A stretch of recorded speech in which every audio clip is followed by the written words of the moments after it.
سيئات أعمالنا من يهده الله فلا مضل له ومن يضلل فلا هادي له أشهد أن لا إله إلا الله وحده لا شريك له وأشهد أن محمدا عبده ورسوله يا أيها الذين آمنوا اتقوا الله حق تقاته ولا تموتن إلا وأنتم مسلمون يا أيها الناس اتقوا ربكم الذي خلقكم من نفس واحدة وخلق منها زوجها وبث منهما رجالا كثيرا ونساء واتقوا الله الذي تساءلون به والأرحام إن الله كان عليكم رقيبا يا أيها الذين آمنوا اتقوا الله وقولوا قولا سديدا يصلح لكم أعمالكم ويغفر لكم ذنوبكم ومن يطع الله ورسوله فقد فاز فوزا عظيما أما بعد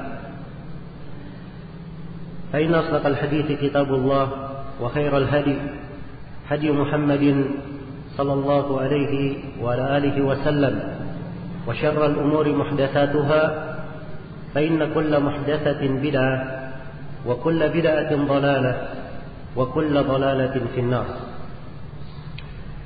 Ma'asyiral muslimin wal muslimat, hadirin dan hadirat yang saya hormati dan saya muliakan. Alhamdulillah, suatu kebahagiaan bagi saya berkumpul bersama bapak-bapak, ibu-ibu dan saudara-saudari sekalian, kaum muslimin dan muslimat di masjid yang mulia ini, dalam sebuah kegiatan yang mulia, dalam sebuah acara yang baik untuk suatu pengajian yang kita membahas di dalamnya ayat-ayat Allah Subhanahu wa taala dan hadis-hadis Rasulullah sallallahu alaihi wasallam.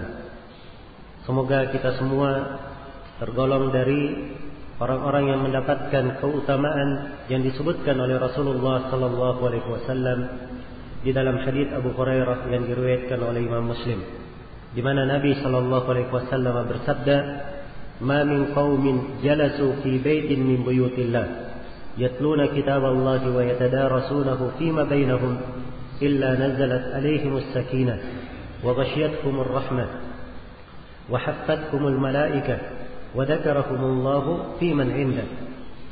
Tidak ada satu kaum pun yang duduk di sebuah rumah dari rumah-rumah Allah, mereka membaca kitab Allah, saling mempelajarinya antara sesama mereka, kecuali akan turun kepada mereka ketenangan. Mereka akan diliputi oleh rahmat, dinaungi oleh para malaikat, dan Allah akan menyebut orang-orang yang hadir di majlis itu dibanggakan di depan para malaikatnya. Semoga kita semua termasuk orang-orang yang mendapatkan keutamaan dan kebaikan dari hadits yang agung dan hadits yang mulia ini. Kemudian tidak lupa di pendahuluan ini dari bentuk realisasi terhadap wejangan Rasulullah sallallahu alaihi wasallam yang bersabda, "La yashkurullaha man la yashkurun nas." Tidaklah bersyukur kepada Allah orang yang tidak bersyukur kepada manusia. Maka saya mengucapkan terima kasih yang sebesar-besarnya kepada seluruh pihak yang menjadi sebab terselenggaranya acara yang baik ini. Semoga Allah Subhanahu wa taala memberikan balasan yang terindah untuk mereka di sisinya dan menjadikan kita semua sebagai hamba-hambanya yang selalu menolong dan meninggikan agamanya. Dan semoga kita semua tergolong ke dalam mereka yang dikatakan oleh Nabi sallallahu alaihi wasallam dalam hadis Abi Mas'ud Al-Ansari yang diriwayatkan oleh Imam Muslim, "Man dalla ala khairin falahu ajr ka ajri fa'ilihi." Barang siapa yang menunjukkan sebuah kebaikan, maka dia akan mendapatkan pahala sama dengan orang yang mengerjakannya. Dan di dalam hadis yang lain, yaitu dari sahabat Jabir bin Abdullah, riwayat Bukhari dan Muslim, Rasulullah sallallahu alaihi wasallam bersabda, "Man istata'a minkum an yanfa'a akhahu falyaf'al." Siapa di antara kalian yang mampu memberi manfaat kepada saudaranya, hendaknya dia kerjakan.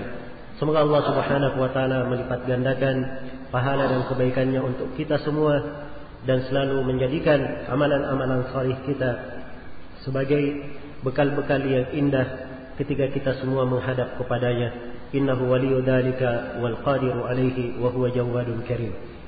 Hadirin dan hadirat rahimani wa rahimakumullah.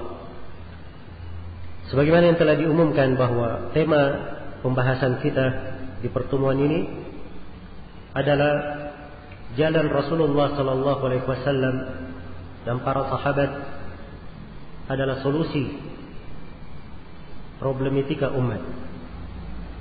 Iya. Kita menyaksikan di tengah umat kita di hari-hari ini berbagai problem, berbagai kendala dan masalah yang dihadapi. Dan Nabi sallallahu alaihi wasallam telah mengabarkan hal-hal tersebut.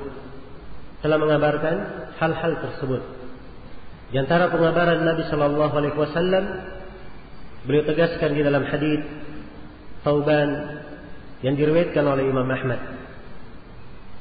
Kata beliau, yushaku an tada'a alaikumul umam kama tada'a al-akalatu ila qas'atiha. Dikhawatirkan suatu hari nanti kalian wahai umat Islam diperebutkan oleh umat-umat seperti makanan diperebutkan di atas meja. Iya. Nabi mengabarkan bagaimana kondisi umat. Suatu hari mungkin mereka akan diperebutkan oleh umat-umat seperti makanan yang diperebutkan di atas meja. Tidak ada kekuatannya, pasrah saja diperebutkan di sana sini, dimakan oleh musuh-musuhnya. Iya. Maka mendengar kondisi yang seperti ini, para sahabat langsung bertanya. Mereka bertanya, ya Rasulullah, amin killatin nahnu yawma id? Apakah kami waktu itu sedikit? Kok sedemikian hina kami? Maka mereka bertanya, apakah kami waktu itu sedikit? Apakah kami umat Islam waktu itu sedikit? Nabi sallallahu alaihi wasallam menjawab, la, tidak. Bal antum yawma idzin katsir. Bahkan kalian pada waktu itu sangat banyak. Iya. Dan inilah yang kita saksikan di tengah umat kita sekarang ini. Umatnya banyak dari sisi kuantitas. Negara-negara muslim bertebaran. Iya. Dan jumlah kaum muslimin di dunia sangat besar. Tetapi kita menyaksikan di berbagai belahan negeri umat-umat Islam tertindas, dikuasai oleh musuh. Iya. Dan seterusnya dari berbagai kejadian yang kita saksikan di hari-hari ini. Maka Nabi bersabda, la bal antum yawma idzin katsir. Tidak. Bahkan kalian waktu itu sangat banyak. Walakinnakum gutha ka gutha'is sayl. Tapi kalian waktu itu seperti buih-buih air. Seperti buih-buih, seperti yang berada di laut-laut dan sungai-sungai itu. Banyak tetapi tidak ada nilainya. Banyak tetapi tidak ada kualitasnya. Iya. Kemudian Nabi sallallahu alaihi wasallam bersabda, la yanzi'anna Allahu min qulubikum wa la yanzi'anna Allahu min qulubi aduwikum al-mahabata minkum wa la yaqdhifanna Allahu fi qulubikum al-wahn. Sungguh Allah akan mencabut rasa wibawa terhadap kalian, akan dicabut dari dada-dada musuh-musuh kalian. Umat Islam dahulu itu punya wibawa. 1 bulan sebelum umat Islam tiba di negeri musuh sudah gentar dahulu. Iya, itu dikabarkan oleh Nabi dalam haditsnya, wa nusirtu birru'bi masirata syahrin. Dan saya diberi pertolongan dengan takutnya musuh 1 bulan sebelum berjalan kepada mereka. Iya. Dan rasa wibawa ini dikabarkan oleh Nabi akan dicabut dari musuh, dari hati-hati musuh kalian. Wala yakdifannallahu fi qulubikumul wahn. Kemudian Allah akan melemparkan ke dalam hati kalian penyakit al-wahn. Maka para sahabat bertanya, apa al-wahn itu ya Rasulullah? Kata beliau, hubbud dunya wa karahiyatul maut. Cinta dunia dan takut mati. Rasulullah kabarkan apa yang akan menimpa umat. Beliau rinci penyakit-penyakit yang menimpa itu. Iya. Dan beliau terangkan di sini ada penyakit wahan yang akan menimpa umat ini. Cinta dunia dan takut mati. Di konteks lain, di hadis lain, Rasulullah SAW menjelaskan kejadian yang terjadi di tengah umat. Tapi beliau terangkan dengan konteks lain, maknanya sama. Dan kelebihannya di hadis yang saya akan bacakan ini disebutkan solusi penyelesaian. Iya. Hadisnya adalah hadis Ibnu Umar riwayat Abu Daud dan selainnya. Rasulullah sallallahu alaihi wasallam bersabda, "Idza tabaya'tum bil'ina wa akhadtum atnab al-baqar wa raditum biz-zar' wa taraktumul jihad, sallallahu alaikum dullan la yanzi'uhu hatta tarji'u ila dinikum." Kata Nabi, apabila kalian telah berjual beli, bertransaksi dengan cara al-'ina. Al-'ina ini salah satu bentuk jual beli yang ada sistem riba di dalamnya. Iya. Wa akhadtum atnab al-baqar. Kalian telah memegang ekor-ekor kerbau. Maksudnya sibuk dengan beternak. Wa raditum biz-zara'. Kalian ridha dengan pertanian. Iya. Beternak dan bertani pada asalnya tidak dilarang. Tapi tatkala beternak dan bertani melalaikan dari agama, ini yang dicela oleh Nabi dalam hadis. Ini sudah 3 penyakit. Penyakit yang keempat kata beliau, wa taraktumul jihad, dan kalian meninggalkan jihad. Iya. Ini 4 penyakit. Kalau kita perhatikan 4 penyakit ini, yang pertama jual beli dengan cara hina, sibuk dengan peternakan, dengan pertanian. 3 hal ini semuanya cinta dunia. Meninggalkan jihad ini apa? Takut mati. Jadi sama dengan penyakit al-wahan yang disebut oleh Nabi sebenarnya. Hanya saja dirinci oleh Rasulullah jenis-jenis penyakit yang lainnya. Dan di dalam hadis ini Nabi terangkan apa akibat apabila penyakit-penyakit ini telah menimpa umat. Iya. Sallallahu alaikum dullan. Pasti Allah akan menimpakan kepada kalian suatu kehinaan. Dan ditimpakan suatu kehinaan. Iya. La yanzi'uhu. Tidak akan diangkat kehinaan ini dari kalian. Hatta tarji'u ila dinikum. Ini solusinya.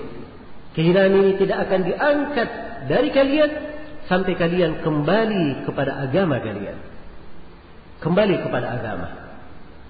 Iya. Ini salah satu hadis yang menjelaskan dari masalah-masalah yang dihadapi di tengah umat Islam. Di hadis yang lain, Rasulullah sallallahu alaihi wasallam juga menjelaskan dari masalah yang akan dihadapi oleh umat sebagai ujian dan cobaan.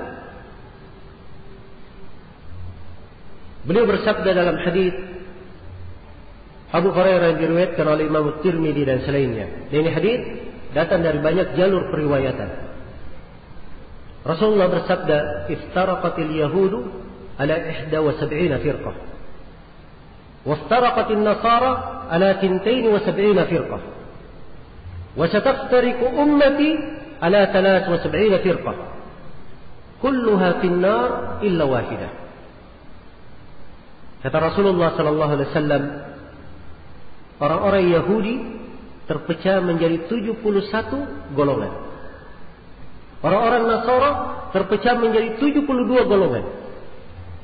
Kemudian Nabi berkata, dan umatku akan terpecah menjadi 73 golongan. Lebih banyak lagi.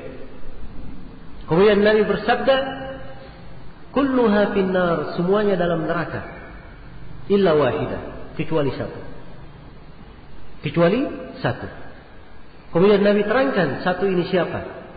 Kata beliau, humul jamaah, mereka adalah jamaah. Dalam sebuah riwayat, ala mithli ma ana alaihi al-yawma wa ashabi. Mereka adalah orang-orang yang berada di atas apa yang aku dan para sahabatku berada di atasnya. Iya. Maka ini sekelumit hadis dari Rasulullah SAW yang menjelaskan beberapa masalah yang dihadapi di tengah umat Islam ini. Dan banyak lagi masalah-masalah yang dihadapi di tengah umat. Iya. Dari jauhnya umat terhadap tuntunan-tuntunan agamanya. Kadang permasalahan jelas tuntunannya dalam ayat-ayat Al-Quran kita baca. Tuntunannya jelas di dalam hadis riwayat Bukhari dan Muslim. Dua buku disepakati oleh umat Islam.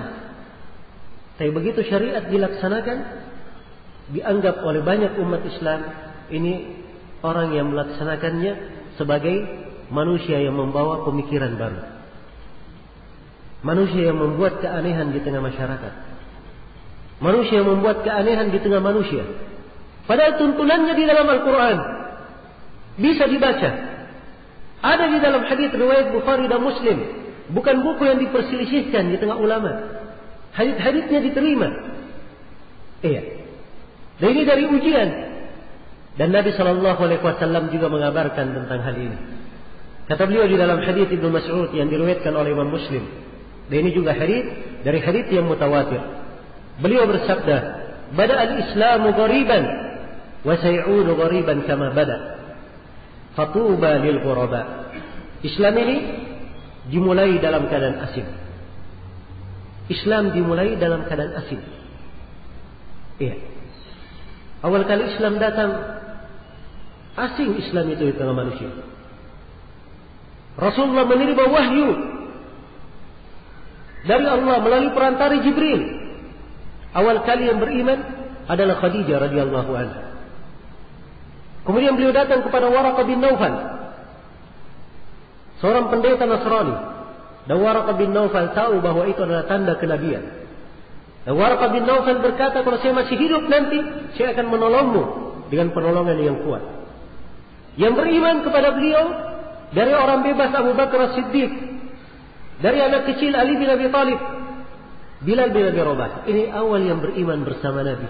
Asing di tengah manusia. Rasulullah dikatakan sebagai kahin, dukun, majnun, orang yang gila. Ya. Dikatakan sebagai syair, seorang penyair, dan banyak lagi gelar diberikan kepada Nabi sallallahu alaihi wasallam. Padahal dulunya beliau digelari apa? Al-Amin, orang yang terpercaya. Berubah setelah beliau membawa agama. Maka awal mula Islam ini asing di tengah manusia. Kemudian Nabi berkata, "Badal Islamu ghariban." Islam dimulai dalam keadaan asing. Wa sayaudu ghariban kama bada. Dan akan kembali asing lagi Islam ini sebagaimana awal mulanya. Iya. Setelah Rasulullah di awal Islam dianggap asing, kemudian Islam itu tersebar dan beliau meninggal dalam keadaan Islam sudah jaya. Iya. Berlanjut masa pemerintahan Khulafa Ar-Rasyidin, semakin luas wilayah keislaman. Ya. Dan terus berjalan hingga hari ini. Kaum muslimin adalah yang terbanyak dari penduduk muka bumi. Di keadaan yang kedua ini, Rasulullah mengatakan dan Islam akan kembali asing lagi. Di keterasingan yang kedua, bukan karena sedikitnya pengikut seperti di keterasingan yang pertama. Tidak. Di keterasingan yang kedua, karena apa? Karena banyak dari umat Islam itu sendiri tidak mengenal tuntunan agamanya. Karena itu orang-orang yang mengenal tuntunan agama dengan benar, melaksanakannya, kemudian dianggap asing oleh manusia. Ini yang dijanjikan oleh Nabi sallallahu alaihi wasallam dalam sabdanya, "Fatuba lil ghuraba." Beruntunglah orang-orang yang dianggap asing itu. Iya. Beruntunglah orang-orang yang dianggap asing tersebut. Maka ini beberapa hadis dari Rasulullah sallallahu alaihi wasallam menggambarkan bagaimana kejadian-kejadian yang menimpa di tengah umat dari perpecahan, perselisihan, jauhnya mereka dari tuntunan agama, kelemahan, anwahan. Iya. Adanya rasa takut, cinta dunia yang berlebihan, dan banyak lagi dari masalah yang menimpa umat ini. Dan Rasulullah sallallahu alaihi wasallam mengabarkan ujian-ujian ini, tapi alhamdulillah itulah kemudahan dari Allah. Ujian memang terjadi, cobaan memang menimpa kita, tapi Allah Maha merahmati. Kita tidak ditinggalkan tanpa solusi. Allah memberikan penyelesaiannya. Ada jalan keluarnya. Ada tuntunan yang dengannya umat Islam ini tetap kuat di atas tuntunan agamanya, yang dengannya mereka akan dijayakan oleh Allah Subhanahu wa taala, dijaga dari segala penyimpangan dan kesesatan. Iya, inilah yang ingin kita terangkan pada pertemuan di hari ini. Bagaimana jalan Rasulullah sallallahu alaihi wasallam dan para sahabatnya yang merupakan solusi segala problematika yang menimpa umat. Iya. Apa saja dari kendala yang menimpa umat ini? Dari masalah akidahnya, dari masalah perpecahannya, dari masalah perekonomiannya, dari masalah kemasyarakatannya, dari masalah kenegaraannya, dari masalah peradilannya, dari masalah hukumnya, semuanya ada solusinya di dalam jalan Rasulullah sallallahu alaihi wasallam dan para sahabatnya. Hanya saja kita harus memiliki fikih yang mendalam, kesadaran yang kuat akan wajibnya kita mengikuti jalan Rasulullah sallallahu alaihi wasallam dan jalan para sahabatnya. Iya. Maka ini memerlukan untuk kita semua menyadari sejumlah pembahasan. Pembahasan yang pertama yang perlu kita sadari agar supaya kita bisa memandang solusi dan bisa mendapatkan solusi, kita harus memahami obat yang disebut oleh Nabi tadi. Ya. Rasulullah telah menyebutkan bahwa la yanzi'uhu hatta tarji'u ila dinikum. Allah tidak akan mengangkat kehinaan tersebut sampai kalian kembali kepada agama kalian. Ini pokok dari solusi yang harus diperhatikan. Kembali kepada agama. Apa artinya kembali kepada agama? Iya. Kalau semuanya diajak, ayo kembali kepada agama. Iya. Maka ini ajakan yang mungkin tidak ada dari umat Islam yang silam pendapat. Ayo kita kembali kepada agama. Iya. Baik, agama itu apa? Agama adalah Al-Quran dan Sunnah Rasulullah SAW sesuai dengan jalan para sahabat. Ini dulu 3 hal yang harus dipahami. Iya. Kalau sudah dipahami bahwa wajib kembali kepada Al-Quran, wajib kembali kepada Sunnah Rasulullah SAW dan mengikuti jalan para sahabat, muncul pertanyaan berikutnya. Bagaimana cara seorang itu kembali kepada Al-Quran, kembali kepada Sunnah dan mengikuti jalan para sahabat? Iya. Jalannya adalah dengan mempelajari agama, dengan menuntut ilmu agama. Iya. Karena itu menuntut ilmu agama ini adalah solusi yang paling penting untuk mengangkat permasalahan di tengah umat. Masalah apa saja. Ya. Jangankan masalah pada individu seorang muslim. Agama mampu menyelesaikan masalah di tengah keluarga, masalah di tengah masyarakat, bahkan masalah di tengah negara.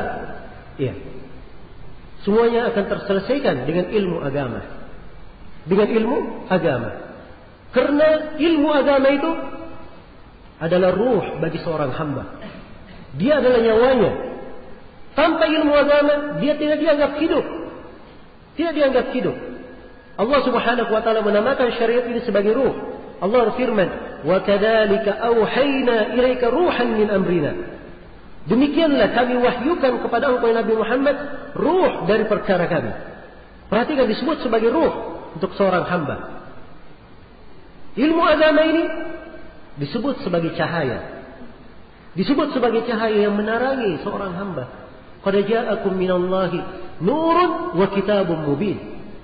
Telah datang kepada kalian dari Allah cahaya dan kitab yang sangat jelas. Ya ayuhan nasu qad anzalna ya ayuhan nasu qad ja'akum burhanun min rabbikum wa anzalna ilaikum nuran mubina.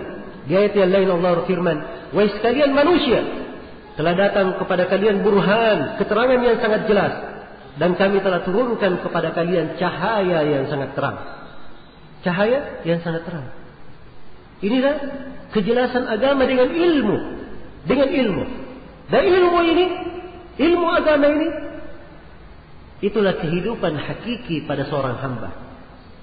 Ya. Seorang muslim tanpa ilmu agama, dia tidak dianggap hidup. Tidak dianggap hidup. Tapi dianggap sebagai mayat di dalam Al-Quran. Iya. Dianggap sebagai apa? Mayat di dalam Al-Quran. Ingin buktinya?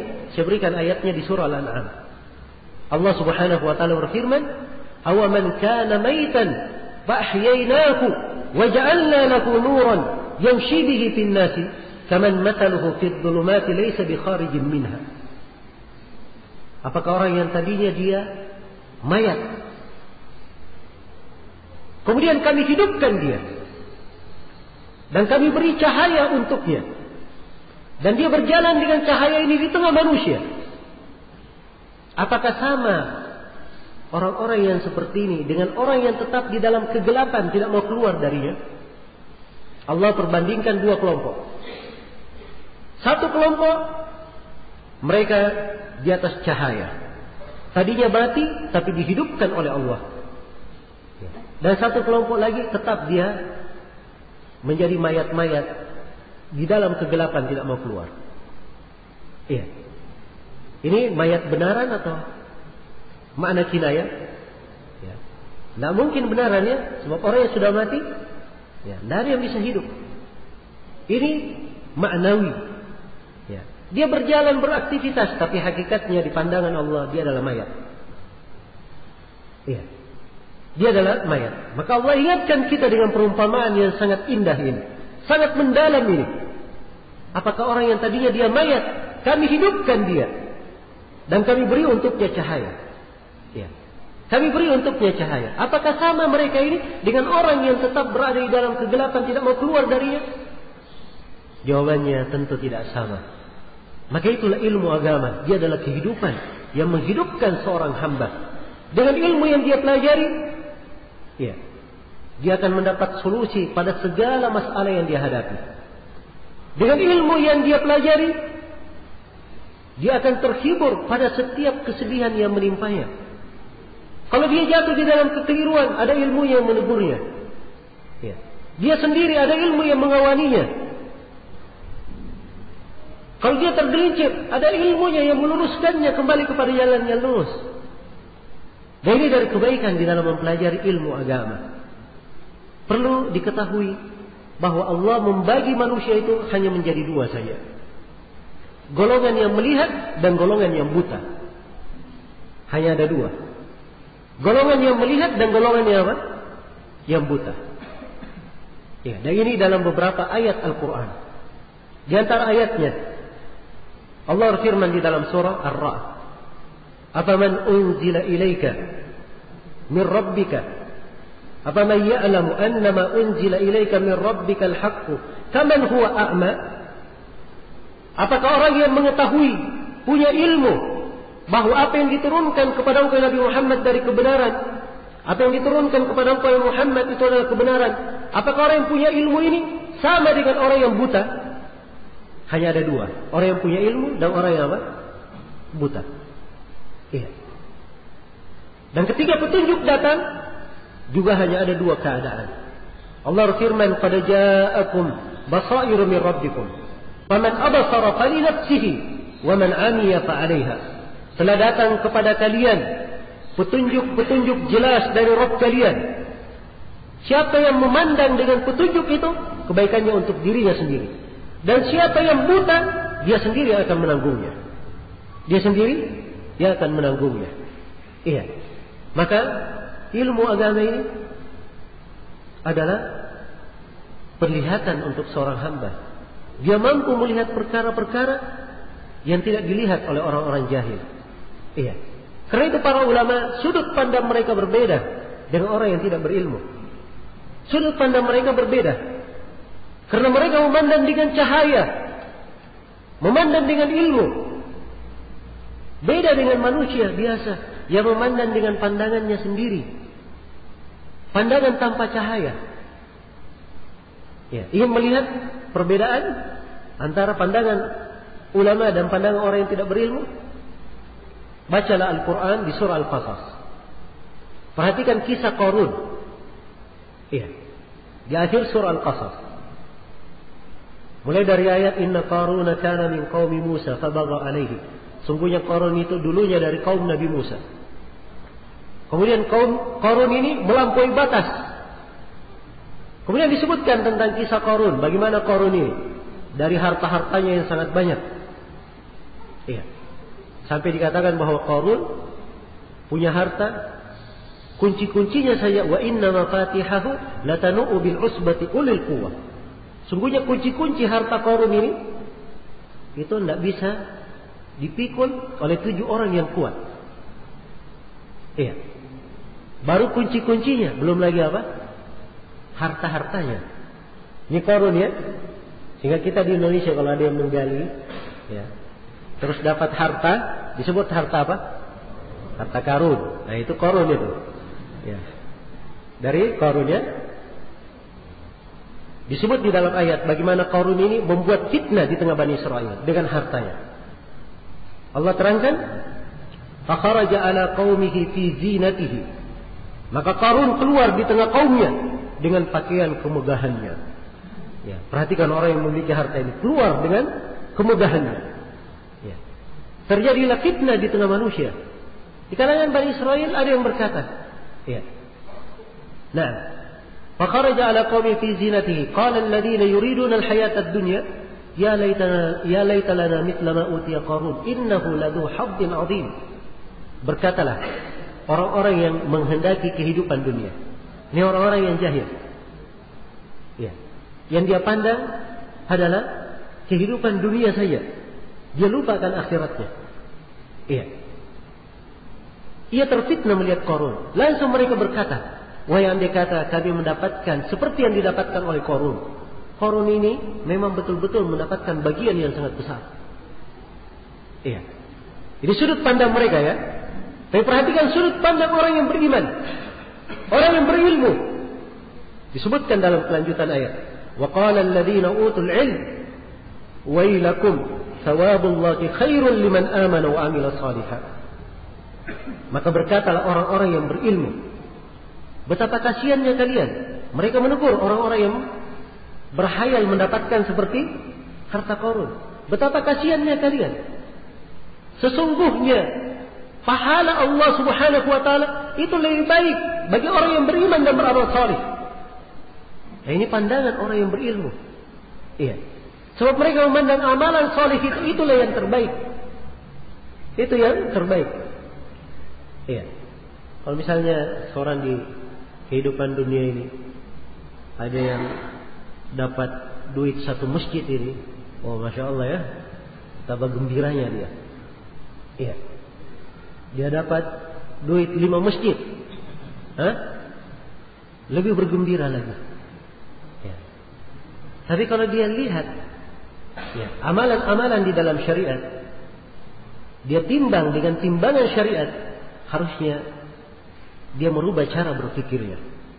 Rasulullah sallallahu alaihi wasallam bersabda, "Raka'ata al-fajri khairun minad dunya wa ma fiha." 2 rakaat sunnah sebelum subuh pahalanya lebih baik daripada dunia dan seisinya.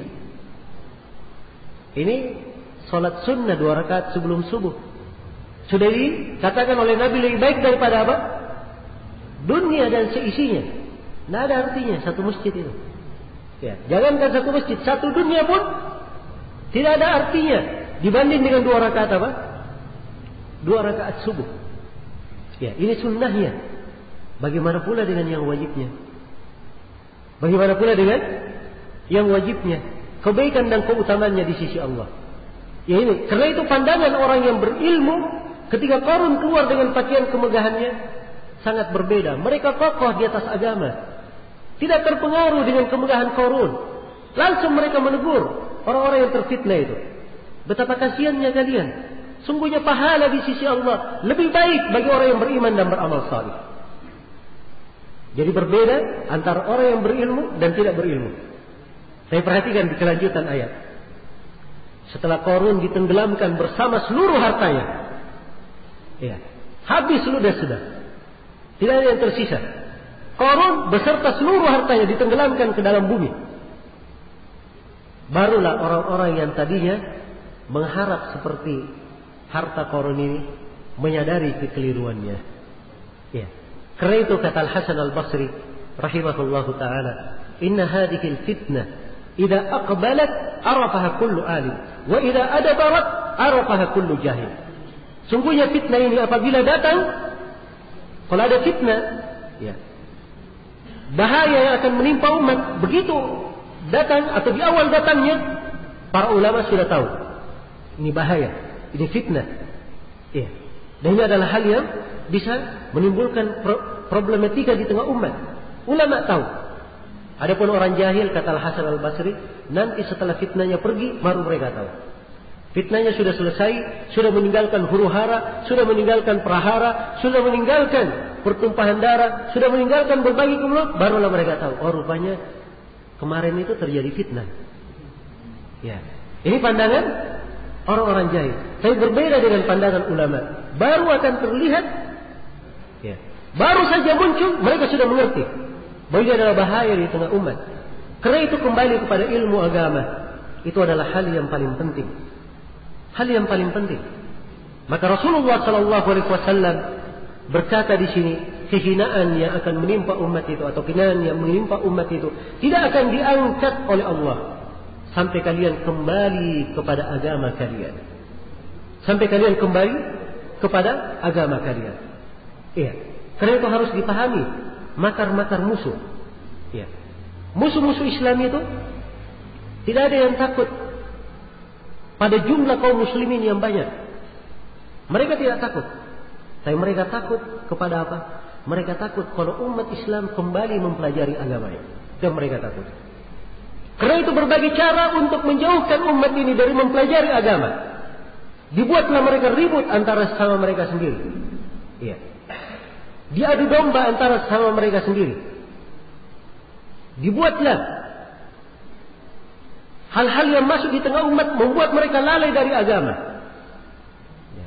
Dan paling tidak imbasnya yang kita rasakan sekarang ini, ya, kalau ada sebagian dari masyarakat kita diajak supaya anaknya disekolahkan di pondok pesantren, dianggap bahwa itu masa depan anak kurang cerah. Ya. Bagus ya kalau dia katakan kurang cerah, masih kata kurang cerah. Tapi kalau dia katakan, wah, mau makan apa anak saya kalau masuk pondok pesantren? Ya. Ini dari kekeliruan di dalam apa? Di dalam berpikir dan termakan oleh makar-makar dari musuh. Iya.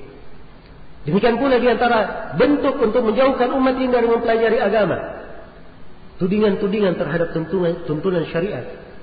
Oh ini terorisme. Oh ini Wahabi. Oh ini begini dan begitu. Ini isu-isu internasional. Ya. Isu Wahabi, isu terorisme itu bukan cuma di Indonesia saja. Di negeri kafir pun yang muslimin minoritas di sana ada isu-isu tersebut. Ya. Harus dicermati, harus cerdas kaum muslimin memandang. Ini datangnya dari siapa? Datangnya dari musuh. Ya. Memang betul di kalangan umat Islam ada orang-orang yang keliru pemikirannya. Ada orang-orang yang salah jalannya. Tapi harus dibedakan antara oknum dan agamanya. Ya. Oknum ini kadang dia keliru, kadang dia salah. Tapi agama Islam tetaplah mulia dan jaya. Tetap agama yang agung dan terhormat. Iya. Maka ini dari hal yang perlu dipahami dengan baik oleh umat Islam. Iya. Kemudian jangan dianggap bahwa mempelajari agama itu adalah kemunduran. Tidak sama sekali. Agama itu tidak pernah bertentangan dengan kemajuan. Tidak ada pertentangan. Iya. Di dalam agama diatur banyak urusan. Iya. Ingin berbicara tentang perkara dunia, maka di dalam agama ada dasar-dasarnya. Perhatikan Nabi sallallahu alaihi wasallam misalnya bersabda, "Inna Allaha yuhibbu minal 'abdi idza amila amalan ayyutkinahu." Sungguhnya Allah cinta kepada seorang hamba kalau dia beramal dengan sebuah amalan, dia lakukan amalan itu secara sempurna. Perhatikan kedisiplinan dalam bekerja diatur oleh siapa? oleh Nabi Sallallahu Alaihi Wasallam dalam satu hadis. Ya. Diatur oleh Nabi dalam satu hadis. Ya. Berkembang di dalam dunia. Nabi Sallallahu Alaihi Wasallam bersabda, "Antum a'lamu bi umuri dunyakum." Kalian yang lebih mengerti tentang perkara dunia kalian. Ini pintu dibuka oleh Nabi. Bahwa dalam perkara dunia kalian bisa berkembang, mengembangkan. Dan beliau serahkan, kalian lebih tahu tentang perkara dunia kalian. Ya. Tapi ini tentunya sepanjang perkara dunia itu tidak bertentangan dengan apa? Syariat, dan tidak ada dalil di dalam syariat yang melarangnya. Iya. Karena itu perkembangan kalau tidak diikuti dengan agama, perkembangan ini tidak akan membawa kemanfaatan untuk manusia. Bahkan membawa apa? Membawa kerusakan. Ya, perhatian teknologi yang berkembang sekarang ini. Dari HP, internet dan seterusnya. Karena tidak diukur dengan ilmu agama, akhirnya banyak digunakan dalam apa? Dalam kerusakan. Ya. Perhatikan misalnya orang-orang kafir yang berkembang, punya teknologi nuklir. Ya. Umat Islam itu tidak pernah berpikir untuk membunuh orang dalam jumlah yang banyak. Karena itu tidak ada di kalangan umat Islam, tidak ada di tengah umat Islam berpikir untuk membuat senjata apa? Senjata pembunuh massal. Ya. Itu datangnya dari orang-orang kafir. Perkembangan tidak terkontrol. Ya. Bahkan dimaklumi di peperangan umat Islam, mereka tidak mengenal manjanik. Manjanik ini dipakai oleh umat Islam pertama kali dipakai di mana? Di perang Tabuk. Di perang Khandaq. Ketika umat Islam dikepung oleh seluruh lapisan kaum musyrikin bergabung dengan ahlul kitab. Iya. Manjanik ini adalah alat lempar batu besar. Kayak ketapel besar begitu dilemparkan, iya. Maka akan banyak yang mati. Ini alat pembunuh massal, tidak dipakai di kalangan umat Islam. Kenapa? Karena korbannya tidak bisa dirinci. Mungkin kena orang yang berhak terbunuh, dan mungkin kena orang yang tidak berhak.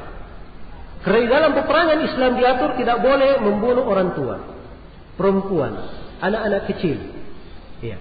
Pendeta yang berada di dalam tempat ibadahnya, ahli ibadah, ahli kitab yang berada di dalam tempat ibadahnya, tidak boleh dibunuh. Sebab mereka tidak ada andil di dalam peperangan. Kalau digunakan manjanik ini akan kena semuanya. Iya. Karena itu tidak dikenal ini oleh umat Islam. Di perang Khandaq dipakai oleh Rasulullah dan para sahabat karena targetnya jelas. Ya. Yang kena adalah apa? Kaum kufar yang mengitari dan menghukum Rasulullah SAW dan para sahabat. Ya. Perhatikan teknologi dengan diikuti oleh syariat akan menjadi baik, akan menjadi bagus.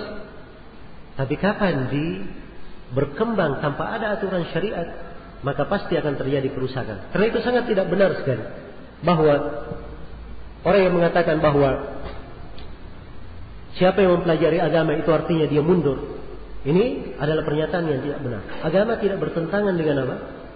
Tidak bertentangan dengan kemajuan. Malah agama ini adalah mengatur kebaikan dan kemaslahatan bagi umat. Karena itu perlu kita mempelajari agama dengan baik. Kita harus kembali dan mempelajari agama. Dan inilah letak kemuliaan kita. Iya. Dalam mempelajari agama, apa yang dipelajari? Inilah jalan Rasulullah SAW dan jalan para sahabatnya. Jalan Rasulullah dan jalan para sahabat yang dijadikan patokan dan pegangan adalah Al-Quran dan Sunnah Rasulullah SAW. Ini dua pedoman. Ya. Dua pijakan umat Islam yang umat Islam harus berpegang di atas pijakan ini. Berpegang terhadap Al-Quran dan berpegang terhadap Sunnah Rasulullah Sallallahu Alaihi Wasallam. Iya. Ini adalah jalan keluar untuk segala problematika yang dihadapi oleh umat, yang dihadapi oleh umat Islam.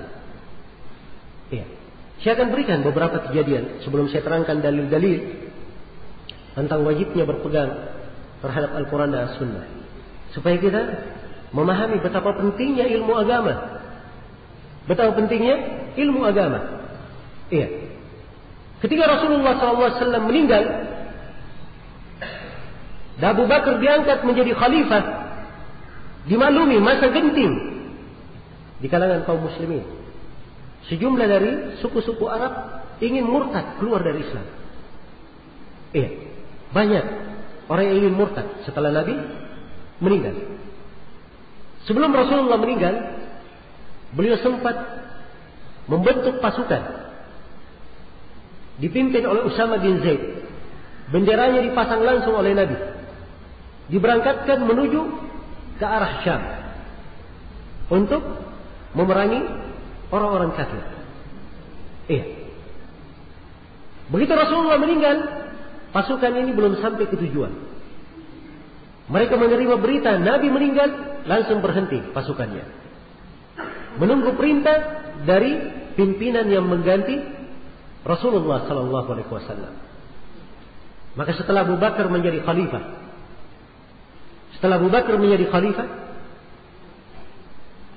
para sahabat memberikan usulan kepada Abu Bakar. Wahai Abu Bakar, kita di kondisi genting. Ya, Rasulullah mengirim pasukan Usama bin Zaid.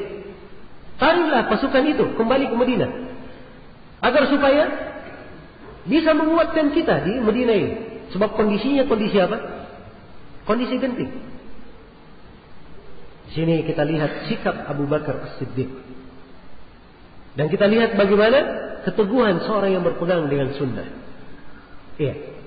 Abu Bakar As-Siddiq berkata, demi Allah, andai kata anjing-anjing sudah berada di kaki-kaki istri Nabi SAW, maksudnya sudah bahaya, sudah sedemikian rupa mengancam, saya tidak akan menarik satu pasukan yang dikirim langsung oleh Nabi. Dan saya tidak akan menurunkan suatu bendera yang dipasang langsung oleh Nabi.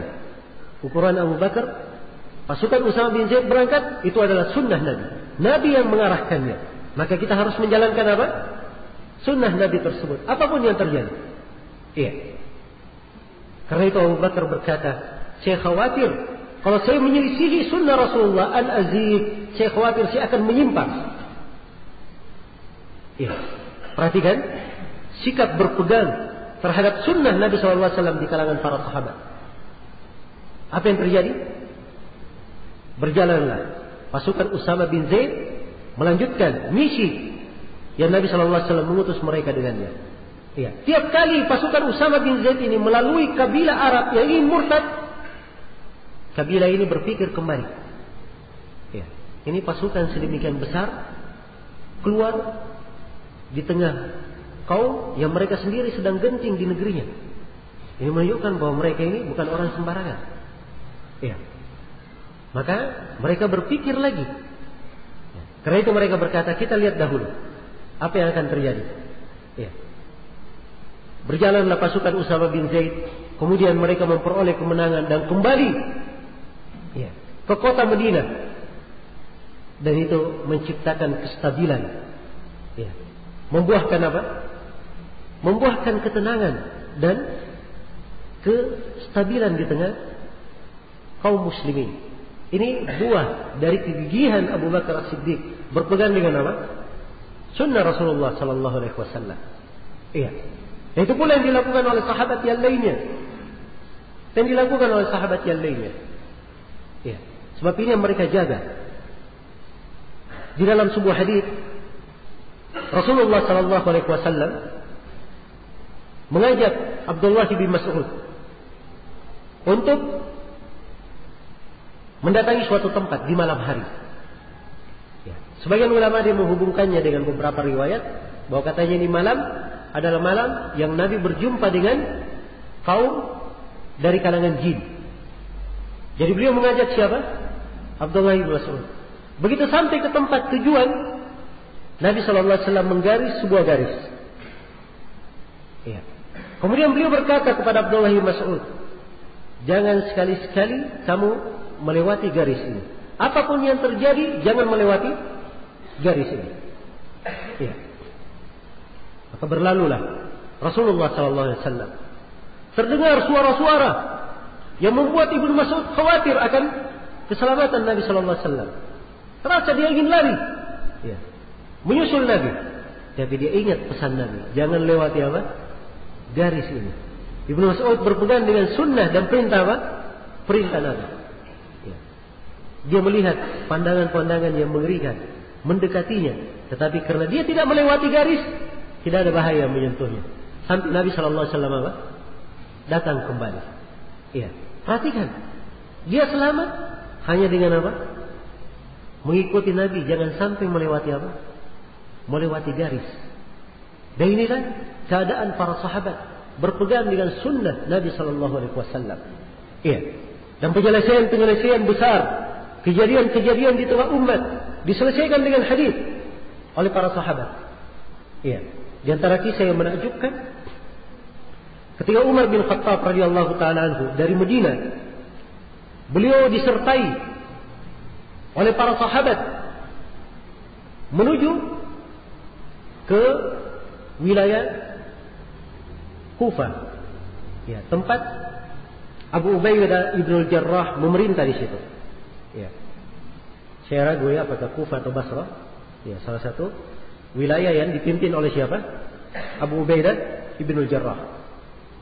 Begitu sampai ke negeri yang bernama As-Sarab, Umar beristirahat di situ bersama rombongan. Terdengar berita bahwa negeri yang akan mereka datangi terkena penyakit wabak taun namanya. Terkena penyakit taun. Iya. Maka terjadilah silang pendapat di kalangan para pembesar sahabat. Iya. Terjadi silang pendapat. Umar meminta pertimbangan kepada para sahabat. Ya. Mereka berselisih. Maka beliau lebih serius lagi. Beliau panggil dari kaum muhajirin. Berselisih pendapat kaum muhajirin. Ada yang berkata kita tetap ke negeri itu. Ada yang berkata kita kembali. Ya. Beliau panggil kaum Al-Ansar. Berselisih juga kaum Al-Ansar. Kemudian Umar memanggil kaum muhajirin dari orang-orang yang pertama masuk Islam. Ya. Yang paling tuanya di tengah para sahabat. Ternyata mereka tidak berselisih. Semuanya sepakat bahwa kita kembali ke Madinah. Kita kembali ke Madinah. Maka di keesokan harinya Umar bin Khattab radhiyallahu taala anhu ya, berkata kepada para sahabat bahwa pada pagi hari ini kita semua akan kembali ke Madinah. Begitu Umar mengumumkan keputusannya kembali ke Madinah, berbicaralah Abu Ubaidah ibn al-Jarrah, ya, gubernur yang akan didatangi negerinya. Abu Ubaidah berkata, "Ya Amirul Mukminin, afiraran min qadrillah?" Wahai Amirul Mukminin, apakah kita lari dari takdir Allah? Kenapa kita lari? Ya. Kalau terkena taun itu kan sudah takdir Allah. Kenapa kita tidak datangi? Kita lari darinya. Apakah lari dari takdir Allah?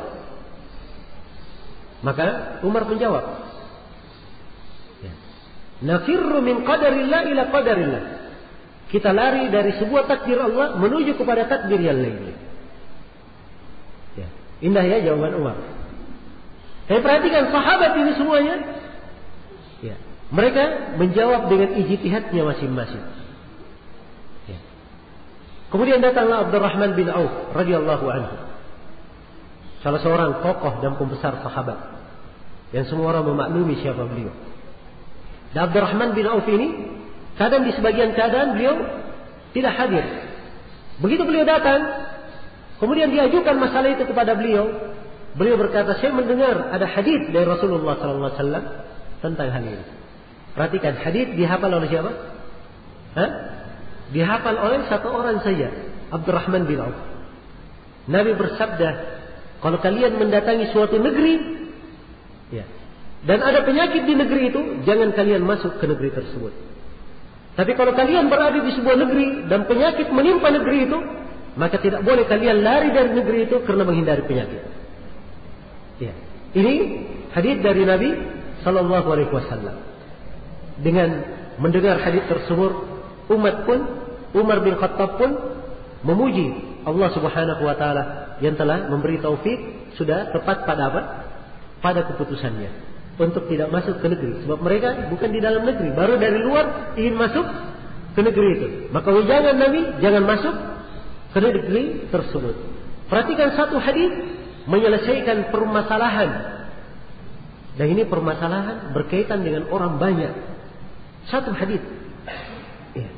Satu hadis yang dipegang oleh para sahabat radhiyallahu taala anhu. Ya. Ingin hadis yang lain bagaimana keteguhan para sahabat berpegang dengan sunnah Nabi? Perhatikan ketika terjadi permasalahan antara Al-Hasan bin Ali bin Abi Thalib dan Muawiyah radhiyallahu taala anhu. Ya. Al-Hasan bin Ali memiliki kubu besar di belakangnya. Muawiyah memiliki kubu besar di belakangnya. Sudah hampir bertikai, berperang dua kubu ini. Iya. Datanglah Abu Bakrah Nufai ibn al-Harith. Abu Bakrah Nufai ibn al-Harith radhiyallahu anhu mendatangi Al-Hasan bin Ali. Beliau berkata, "Wahai Al-Hasan, saya mendengar dari Rasulullah SAW sebuah hadis yang Nabi ucapkan tentang engkau. Dan waktu itu engkau masih kecil, masih di pangkuan Nabi. Iya. Nabi berkata, Inna ibni hada sayyid, la'allahu yuslih baina ta'ifataini azimataini minal mu'minin. Sungguhnya anakku ini, maksudnya Al-Hasan, sungguhnya Al-Hasan ini adalah seorang pemimpin. Dia nanti akan mendamaikan dua kubu besar dari kaum mukminin yang bertikai. Ya. Maka begitu mendengar hadis ini dari Abu Bakrah, Al-Hasan adalah seorang dari ulama sahabat, langsung paham apa makna hadis. Maka segala urusan dia serahkan kepada Muawiyah radhiyallahu anhu. Ya. Dan tahukah kita semua? Ya, yang tadinya sebelumnya di tengah sahabat terjadi perselisihan, peperangan, ya, beberapa peperangan. Setelah Al-Hasan menyerahkan urusan tersebut, 30 tahun setelahnya itu dikenal di dalam sejarah sebagai tahun persatuan. Dikenal sebagai apa? Tahun persatuan. 30 tahun tercipta tahun persatuan. Ribuan nyawa tidak jadi melayang, darah tidak tertumpah. Semuanya gara-gara satu hadis yang dihafal oleh siapa? Abu Bakrah radhiyallahu taala anhu. Perhatikan pengaruh dari ilmu. Dan perhatikan bagaimana keteguhan seorang itu berpegang dengan sunnah. Rasulullah SAW menyelamatkan, ya, memberikan keselamatan.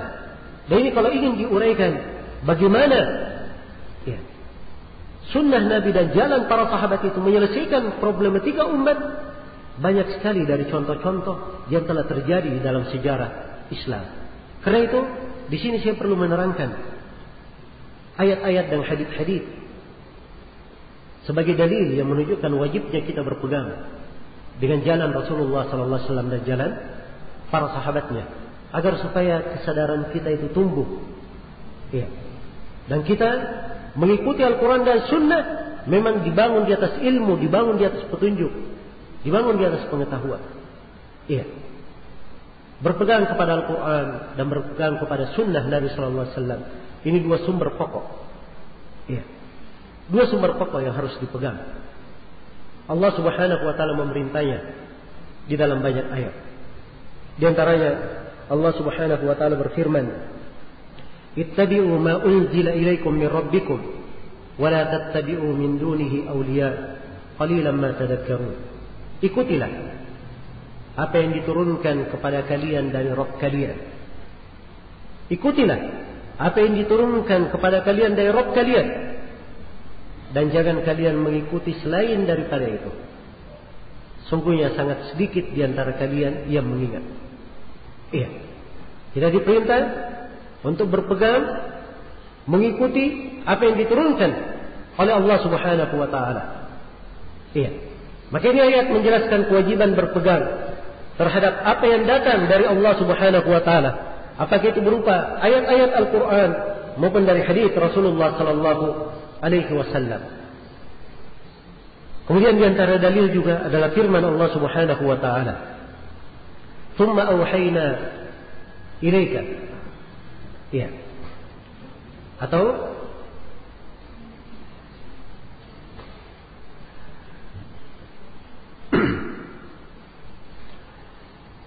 "Tsumma ja'alnaka 'ala syari'atin min al-amr fattabi'ha wa la tattabi' ahwa'a alladziina la ya'lamun." Allah berfirman kepada nabinya, kemudian kami jadikan engkau Nabi Muhammad di atas suatu syariat dari perkara. Ikutilah syariat tersebut. Dan jangan kalian mengikuti hawa nafsu orang-orang yang tidak mengetahui.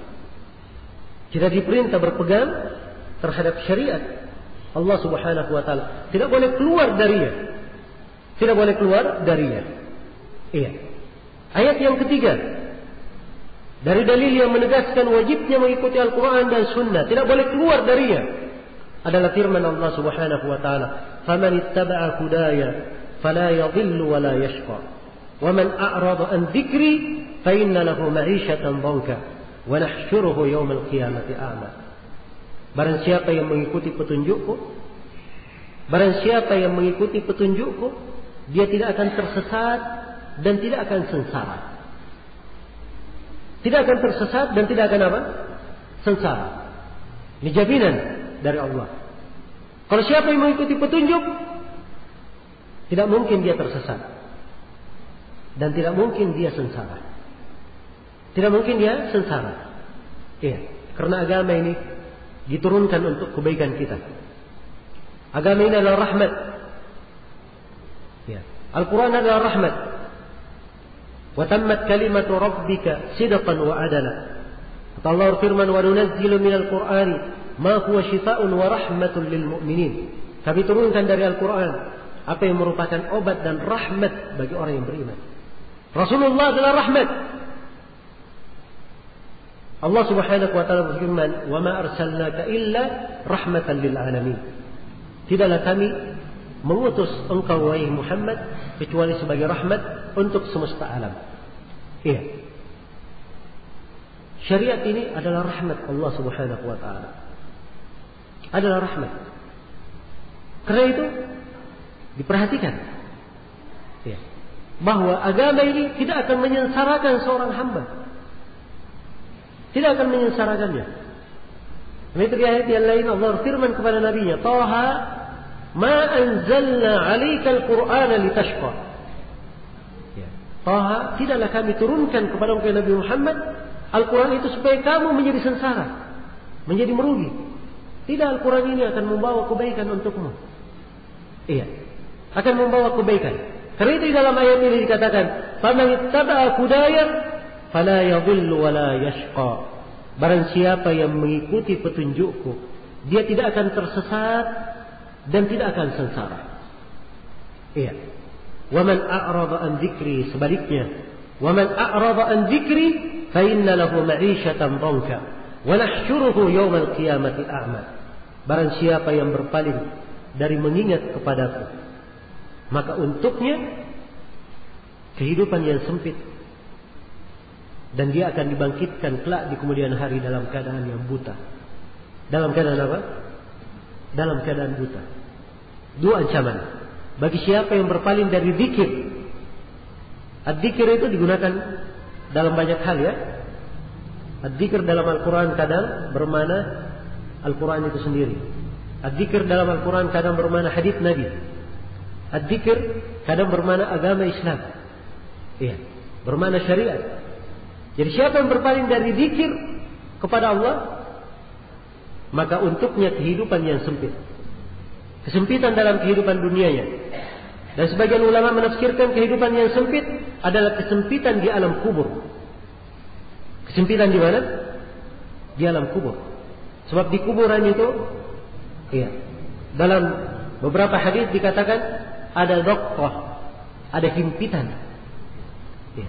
Ada yang dikubur, dihimpit kuburnya, menjepitnya hingga tercerai-berai tulang belulangnya. Hingga tercerai-berai tulang belulangnya. Karena itu disempitkan di alam kubur. Dan ini makna ayat semuanya mungkin dikatakan pada ayat ini. Fa inna lahu ma'ishatan dhanka. Dia akan mendapatkan kehidupan yang sempit. Wa nahsyuruhu yaumal qiyamati a'ma. Dan kami akan bangkitkan dia pada hari kiamat dalam keadaan buta. Ya. Tadinya di dunia melihat, tapi pada hari kiamat bangkit dalam keadaan apa? Dalam keadaan buta. Qala rabbi lima hasyartani a'ma wa qad kuntu basira. Dia berkata, wahai Rabbku, kenapa saya dibangkitkan dalam keadaan buta? Padahal dulunya saya melihat. Maka Allah berfirman, kadzalika qad ja'atka ayatuna fanasitaha wa kadzalika al-yawma tunsa. Iya.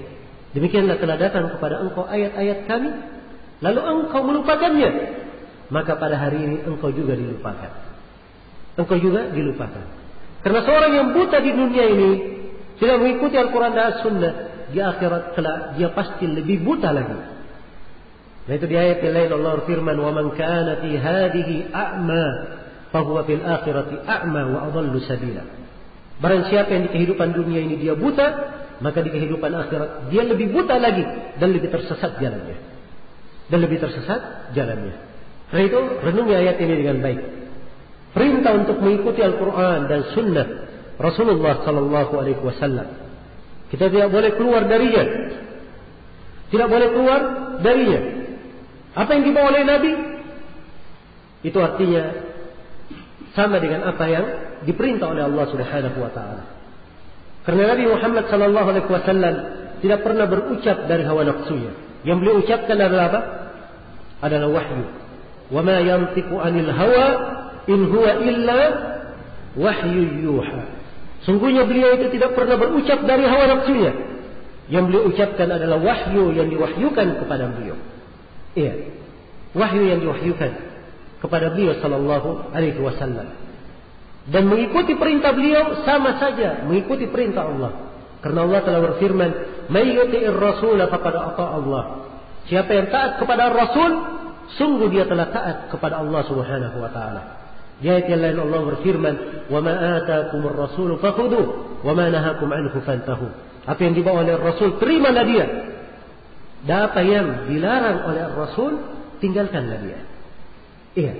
Karena itu dari kewajiban kita mengikuti Al-Quran dan Sunnah Nabi Sallallahu Alaihi Wasallam. Dan pada Sunnah Nabi itu terdapat perintah-perintah Allah. Iya. Hal yang wajib kita ikuti. Menyelisihi beliau, menyelisihi Sunnah Nabi, inilah sebab turunnya musibah dan malapetaka. Inilah yang menyebabkan kehinaan menimpa umat. Iya. Ini yang menyebabkan kehinaan menimpa umat.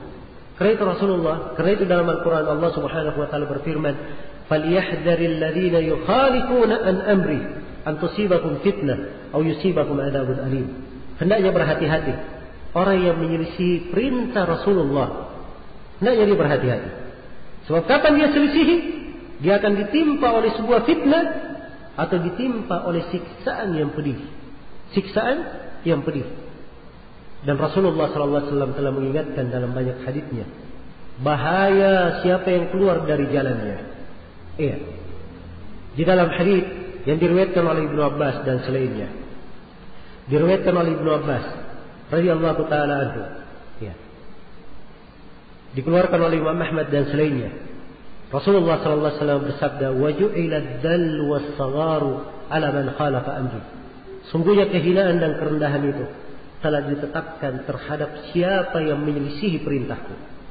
Siapa yang menyelisihi perintah Nabi, maka bersiaplah dia untuk mendapat kehinaan dan kerendahan. Hendaknya bersiap untuk mendapat kehinaan dan kerendahan. Iya.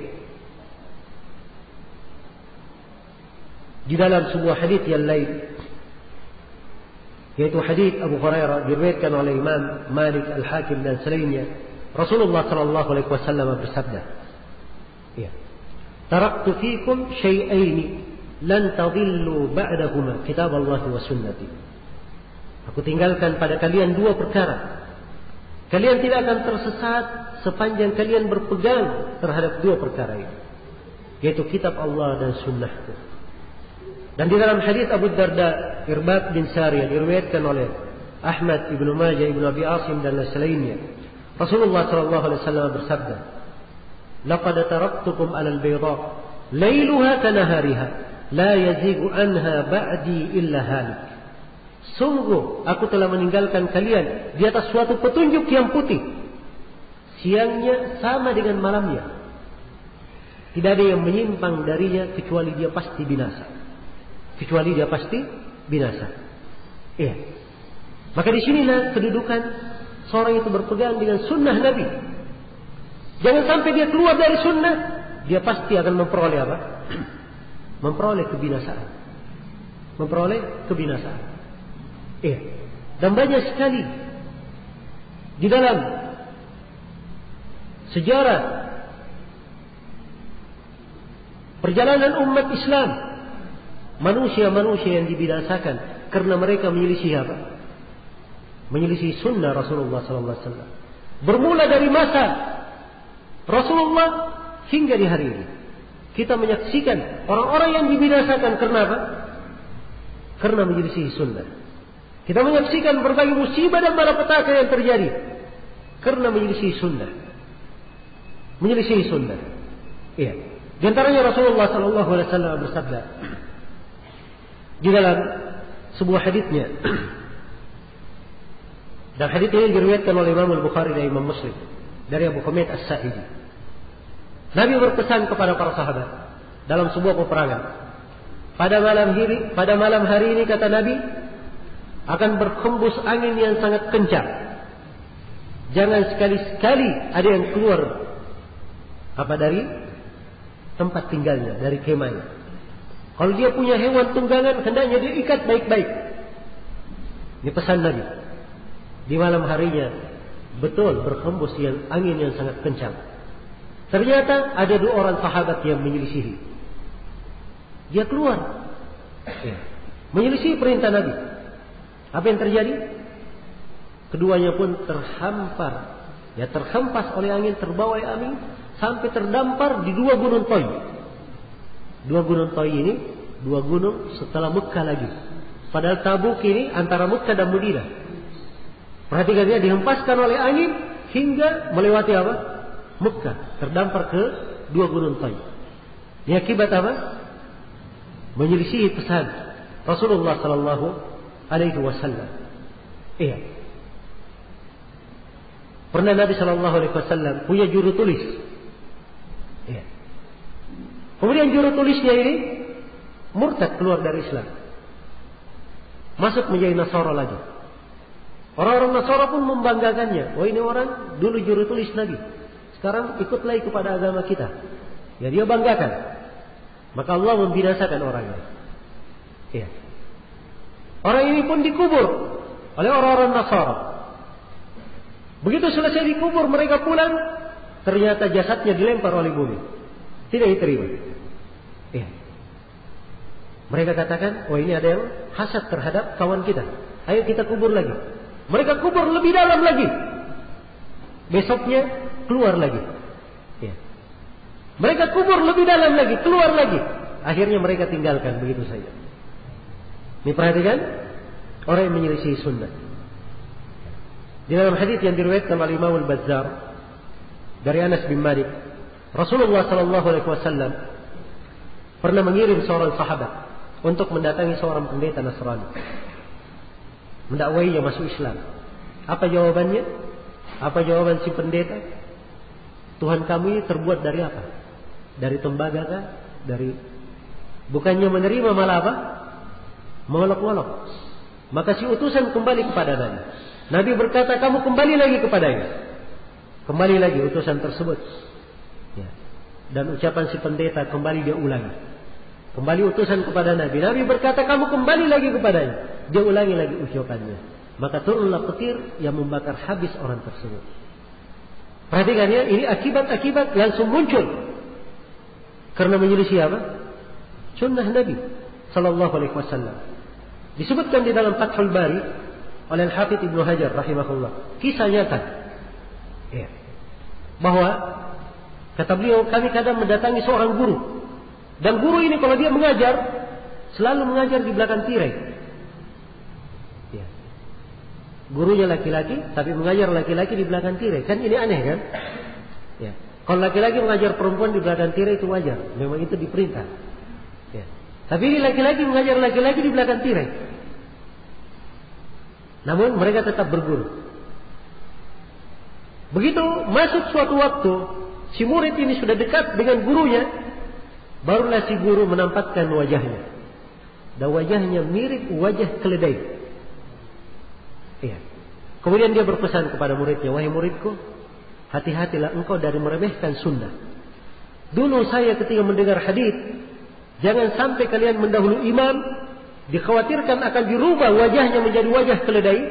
Saya anggap acuh hadis itu. Saya anggap enteng hadis tersebut. Saya selalu dahulu imam. Maka terjadilah apa yang menimpaku sekarang ini. Perhatikan ya. Dirubah wajahnya menjadi wajah apa? Wajah keledai waliyadzubillah. Iya. Dan disebutkan oleh Al-Hafidz Ad-Dhahabi rahimahullahu taala, Imam Ad-Dhahabi di dalam kitabnya Syiar Alamin Nubala, sebuah kisah yang menakjubkan. Anak muda yang dibacakan kepadanya hadis, lalu dia mengolok-oloknya. Tiba-tiba jatuh ular besar, tidak tahu dari mana, mengejar anak muda tersebut. Iya. Terus dikejar sampai keliling masjid, dikejar. Sampai orang-orang berkata kepadanya, wahai anak muda, bertobatlah engkau kepada Allah. Bertobat kepada Allah. Maka ia pun bertobat. Iya. Sampai ular itu hilang. Ketika tobatnya sudah benar, ular itu apa? Hilang. Dan ini kata Imam Ad-Dhahabi, sanad periwayatan kisah ini bersilsilah dengan para imam yang meriwayatkannya. Tidak ada keraguan dalam keabsahannya. Iya. Dan juga disebut di dalam buku-buku sejarah. Ada orang yang mengolok-olok sunnah memakai siwak. Padahal siwak ini diterangkan dalam hadis yang apa? Mutawatir jumlahnya. Dia berkata, untuk apa pakai siwak ini? Siwak ini untuk membersihkan pantat saya. Dia masukkan ke pantatnya siwak itu. Naudzubillah. Apa yang terjadi padanya? Dia ditimpa penyakit perut seperti orang yang hamil. Tiap harinya kerjaan orang ini cuma meraung-raung saja karena sakitnya perutnya. Berlangsung beberapa bulan kayak orang mengandung. Ya. Sampai akhirnya dia melahirkan, ya, keluar sosok, berteriak langsung mati. Setelah itu orang itu juga ikut mati. Perhatikan ya, dari orang yang apa? Menyelisihi dan mengolok-olok sunnah Nabi Sallallahu Alaihi Wasallam. Mereka harus diketahui oleh umat ini bahwa keluar dari jalan Rasulullah Sallallahu Alaihi Wasallam itu adalah alamat kehancuran. Adalah alamat kehancuran. Demikian pula keluar dari jalan para sahabat. Iya. Demikian pula keluar dari jalan para sahabat radhiyallahu taala anhum. Itu adalah tanda kehancuran dan kebinasaan. Karena mengikuti jalan para sahabat itu bukan alternatif. Boleh ikut, boleh tidak. Kesepakatan para sahabat itu adalah hujjah di dalam agama. Tidak ada silang pendapat di kalangan para ulama. Ya. Dalil kewajiban mengikuti jalan mereka ada di dalam Al-Quran dan Sunnah Rasulullah Sallallahu Alaihi Wasallam. Baik. Dari ayat-ayat Al-Quran yang menunjukkan wajibnya mengikuti jalan para sahabat adalah firman Allah Subhanahu Wa Taala, "Wa man yushaqiqir Rasul." Saya sebut ayat sebelumnya, "Was-sabiquna al-awwaluna minal muhajirin wal ansar, walladzina ittaba'uuhum bi ihsan, radhiyallahu anhum wa radu anhu, wa a'adda lakum jannatin tajri tahtaha al-anharu khalidina fiha abada, dzalikal fawzul 'adzim." Orang-orang yang terdahulu lagi pertama dari kalangan muhajirin dan al-ansar, dan orang-orang yang mengikuti mereka dengan baik, mengikuti mereka dengan tekun. Mereka inilah Allah ridha kepada mereka dan mereka ridha kepada Allah. Allah janjikan untuk mereka, Allah siapkan untuk mereka sorga-sorga mengalir di bawahnya sungai-sungai. Mereka kekal di dalamnya. Dan itulah keberuntungan yang sangat besar. Itulah keberuntungan yang sangat besar. Perhatikan ayat ini. Dijamin untuk kaum muhajirin dan al-ansar masuk ke dalam surga. Dan dijamin orang yang mengikuti jalan kaum muhajirin dan al-ansar dengan benar. Iya. Dijamin Allah ridha kepada mereka dan mereka ridha kepada Allah. Disiapkan untuknya surga, mereka kekal di dalamnya dan mendapatkan keberuntungan. Artinya, siapa yang tidak mengikuti jalan para sahabat, itu artinya Allah tidak ridha kepadanya. Dan mereka juga tidak ridha kepada Allah. Tidak disiapkan untuknya surga dan tidak akan mendapatkan apa?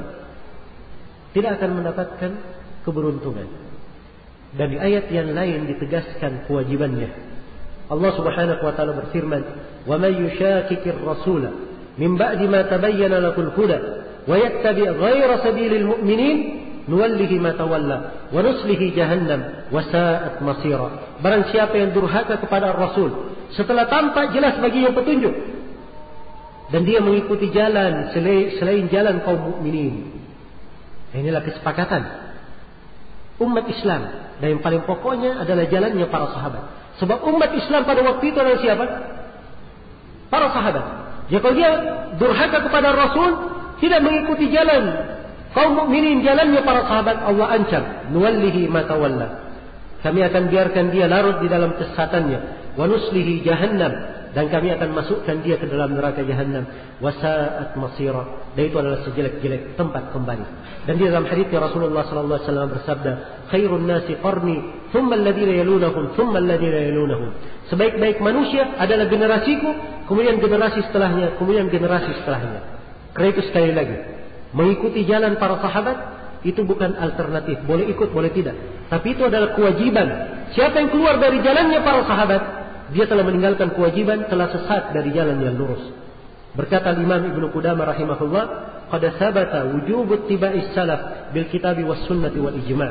Telah tetap kewajiban mengikuti jalan para as-salaf, yaitu jalannya Nabi dan para sahabat, berdasarkan dalil dari Al-Quran dan dari sunnah dan kesepakatan para ulama.